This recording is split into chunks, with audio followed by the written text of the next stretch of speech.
Hey teman-teman, kalian pernah dengar nggak soal penjualan iPhone yang lagi anjlok di Cina?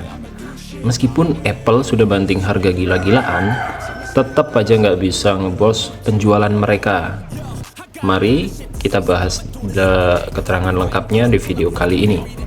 Stay tune sampai habis ya, biar nggak ketinggalan informasi menarik lainnya.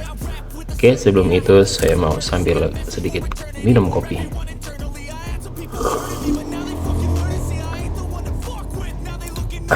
Alhamdulillah. Oke, jadi penjualan iPhone di Cina itu lagi anjlok parah. Data terbaru menunjukkan kalau pengiriman smartphone merek asing termasuk iPhone turun sampai 47,4% di bulan November tahun 2024 dibanding tahun sebelumnya. Nah, ternyata penurunan ini udah jadi tren selama 4 bulan terakhir. Coba bayangin. Menurut laporan dari lembaga riset yang terhubung dengan pemerintah China, ini terjadi karena ponsel-ponsel buatan lokal makin digemari. Bayangin aja, jumlah pengiriman ponsel merek asing turun dari 5,76 juta unit cuma 3,04 juta unit. Jadi cuman itu. Ya, jadi yang tadinya 5,76 juta unit sekarang jadi 3,04 juta unit. Bayangin. Kondisi ini makin berat buat Apple. Jelas ya, mereka adalah merek asing paling dominan di Cina. Tapi sekarang harus bersaing ketat sama Huawei. Siapa yang nggak tahu Huawei?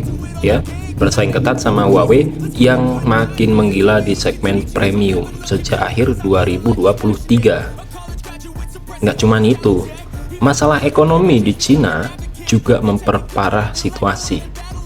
Indeks harga konsumen atau IHK turun ke level terendah dalam 5 bulan terakhir, bikin orang-orang jadi lebih hati-hati dalam belanja. Gimana coba?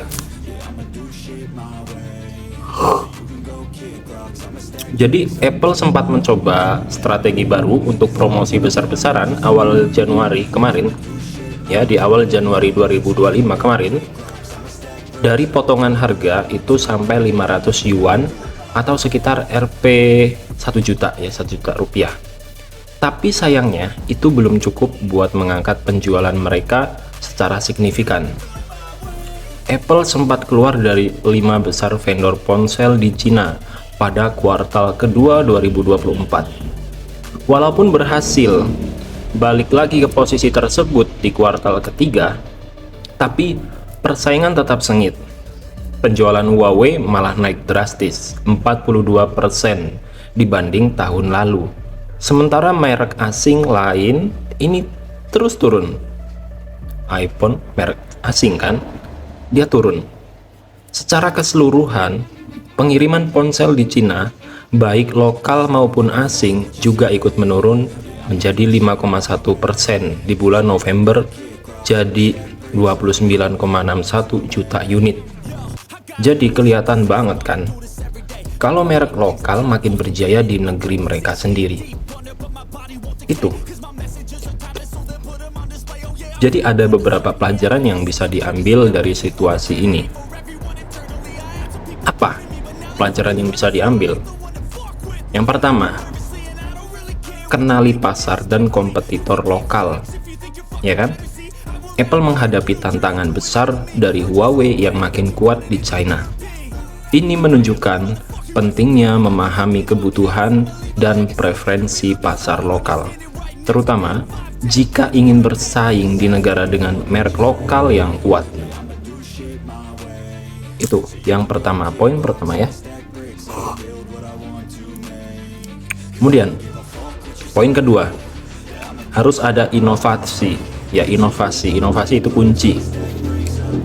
Kebangkitan Huawei di segmen premium menunjukkan bahwa inovasi dan kualitas produk bisa menjadi pembeda yang signifikan. Perusahaan perlu terus berinovasi agar tetap relevan di pasar. Jadi inovasi itu penting.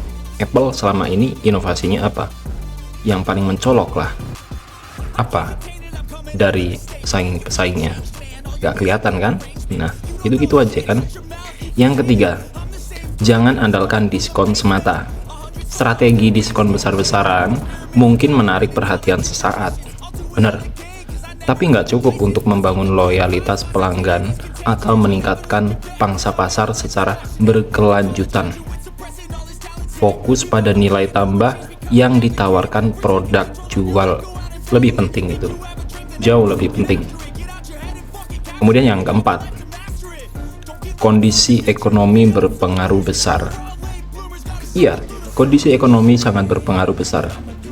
Penurunan daya beli masyarakat di China menunjukkan bahwa pentingnya memahami dampak kondisi ekonomi terhadap perilaku konsumen. Perusahaan perlu fleksibel menyesuaikan strategi bisnis saat kondisi ekonomi berubah. Iya, harus fleksibel.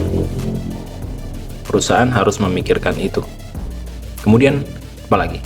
Yang kelima, harus adaptasi dan fleksibilitas.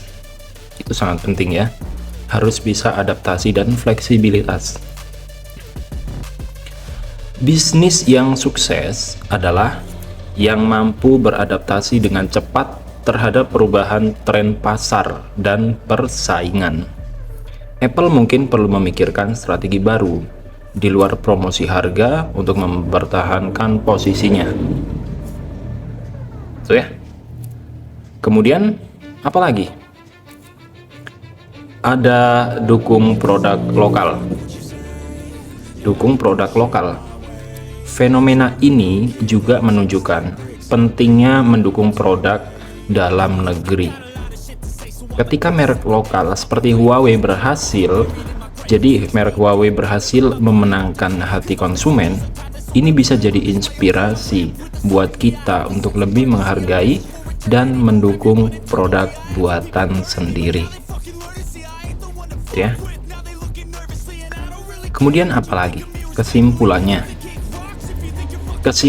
adalah strategi bisnis harus terus berkembang dan memahami konsumen jadi kunci utama agar tetap relevan di tengah persaingan yang semakin ketat.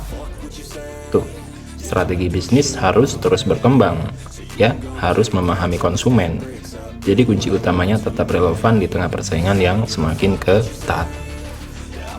Jadi mungkin itu saja yang bisa saya sampaikan untuk masalah iPhone ini di China. Jadi, gimana menurut kalian guys? Apa strategi diskon Apple bakal cukup buat ngebos penjualan mereka lagi?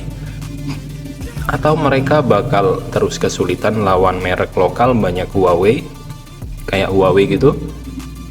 Jadi share pendapat kalian di kolom komentar ya. Jangan lupa like, share, dan subscribe biar kalian gak ketinggalan info menarik lainnya. Udah gitu aja, sampai jumpa di video berikutnya. Kalian bisa di kolom komentar di bawah ya. Bye bye. Ketinggalan.